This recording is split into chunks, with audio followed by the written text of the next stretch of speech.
Welcome back. You join me on the evening shift. It's 8:30 in the evening, UK time. So things have calmed down a bit. The animals are fed, pigs are fed, sheep are fed, ducks, hens are fed. So I'm going to take you around the evening shift, see what's going on.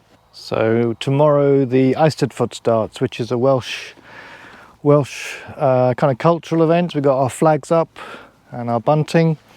So that's a week-long event in Tregaron, which is over the hill over there. I've got a egg stand there, getting customers pretty much every day. Nice eggs there, different colours. People seem to like them.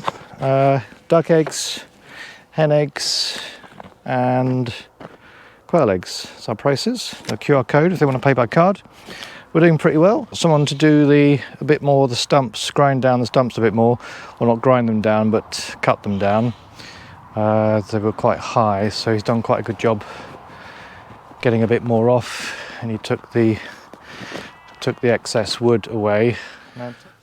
So in order to get the stump down a bit more, there are ways to reduce the level or rot it down. One method I've seen is to drill holes into the stump and then put Epsom salt into the holes, and then pour water into it and then cover it, and it'll rot down, it'll kill the roots. This is still quite a big stump. Can't cut it down any lower. It starts to get a bit dangerous because of the earth and other stuff and rocks underneath. I'll just show you down there, kind of rocks and nasty bits there, which the chainsaw doesn't agree with. So I'll try the Epsom salts method, see if that works. There are proprietary brands you can buy. I don't know how effective they are. Let me know if you know any good methods of getting rid of stumps. We've got all those ones down there to get rid of, and we want to get rid of all these ones as well eventually. So we want to get rid of all these. We haven't had the log splitter yet to just break these down, and we haven't done much on the market garden, which is over this bit here. You can see it's ploughed there.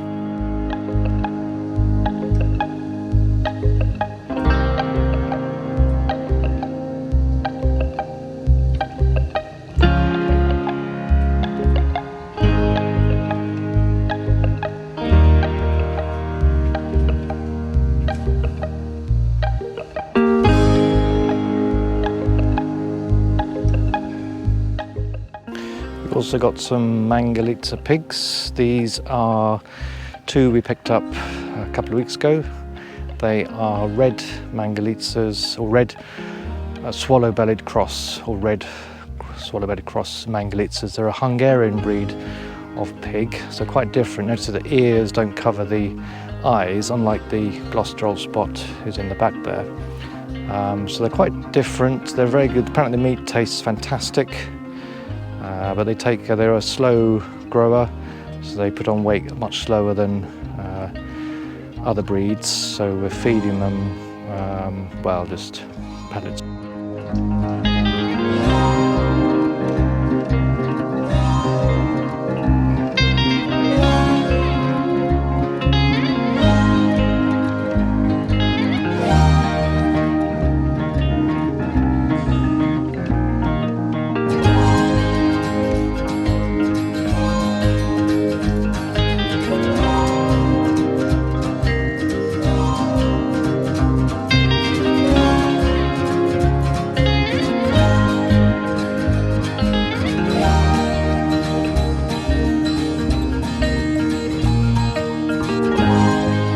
So for fencing, I'm using a Shockrite SRB 120 Energizer with a 12-volt battery there.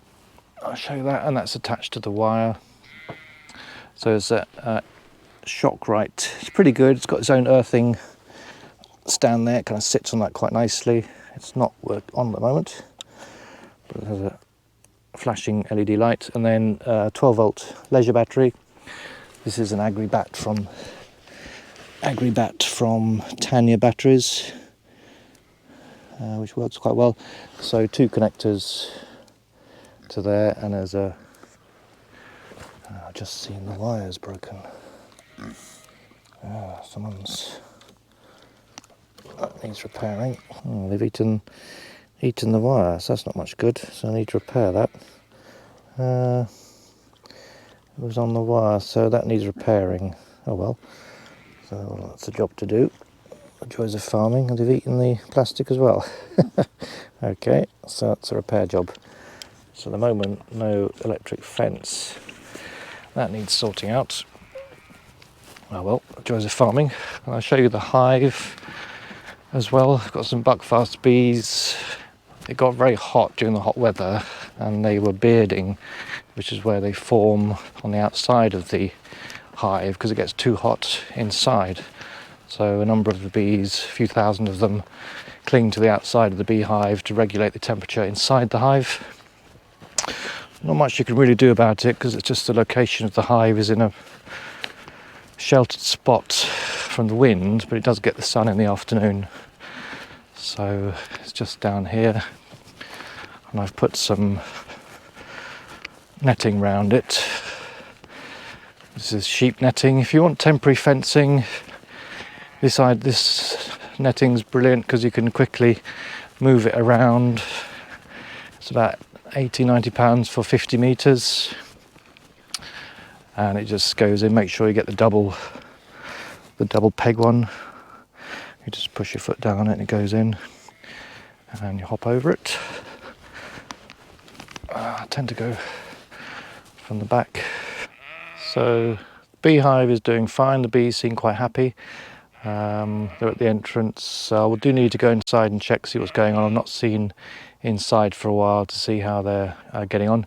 So you've got the brood box at the bottom, and then you've got a super on the top, and then the roof is the one with the metal bit, obviously. So they're making excess honey, hopefully, in the super, which I need to have a look at and see how they're getting on. But that's for another day. I'll bring you along with that one. Other than that, not really an awful lot happening. It's just nice to be out in the evening. Hot weather was challenging keeping all the animals watered. But we've got an IBC tank fixed with hoses, so we just attach that to it.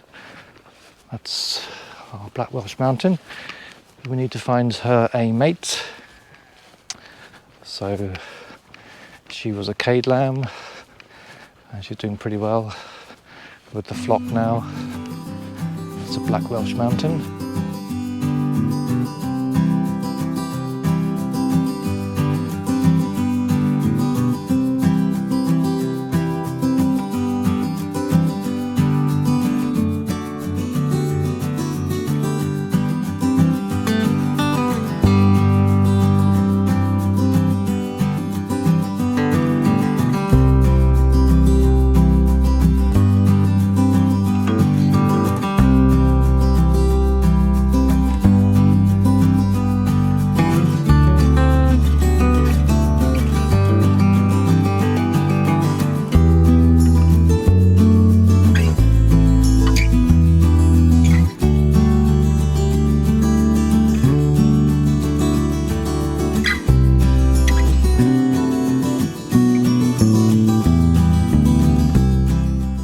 That's it for now, just a short evening tour. I hope you enjoyed it. If you're enjoying the content, please subscribe, and I'll see you in the next video.